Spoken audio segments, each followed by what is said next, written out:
الحوايج ردوا ليهم البال الله يرضي عليكم.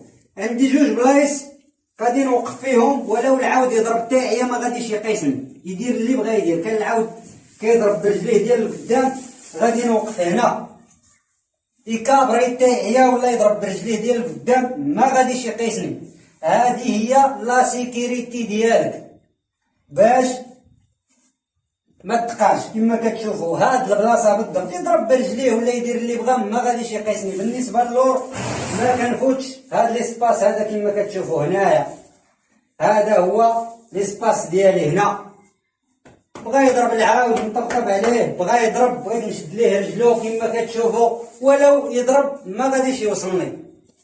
بالنسبه للناس اللي كيقول لك انا حط يدي على الظهر ديال العاود وكيضرب او لا، راه ما كنجيو عند العاود ونحطوا ليه اليد ديالنا هكا ولا نمشيو ليه للرجل هكا نورمالمون غادي يضرب ولا غادي يدير شي حاجه.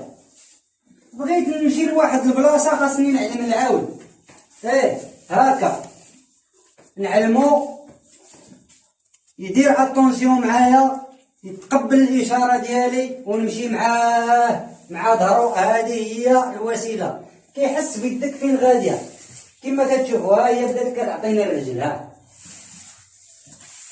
هادو هما الحوايج. لا سيكيريتي ديالك هي الاولى، خاصك دير في بالك كما كنقولوا راهي كل عاود مروض تيعيا.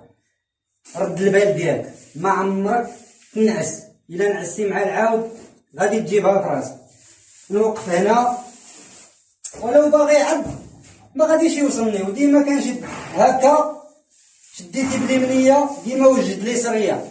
العاود باغي يعض او لا عندي باش نكالي، شديت باليسر هكا. نورمالمون العاود كنقودوه ديما باليد اليمنيه. اللي كيقود الخيل باليد اليسريه ولا كيمشي قدام العاود والعاود وراه راه ما تقواد ما والو. خاصك ديما توقف في هاد البلاصه والعاود كيتمشى معاك. هذا هو التقواد. خاصك تعلموا هاد القضيه من الشهر الاول الشهر الثاني. خاصك تبدا مع العاود ديالك هادشي. كما قلنا لا سيكيريتي ديالي هنا يضرب بالرجلين ديال القدام، يكابري يدير اللي بغا ما غاديش يقيسني. الا جيت هنايا وكابرا اولا ضرب برجليه غادي يوعدك. هنايا حدي هنا ما تنفوتش هنايا. الا كنتي عارف العاود اليس تقدر تجي من وراه تقيسو او لا. الا كان العاود واعر هادو هما البلايص اللي غادي يحميوك. فتي هاد البلايص هادو غادي تاكل شي ضربه خايبه، وهذا الشيء اللي ما بغيناش.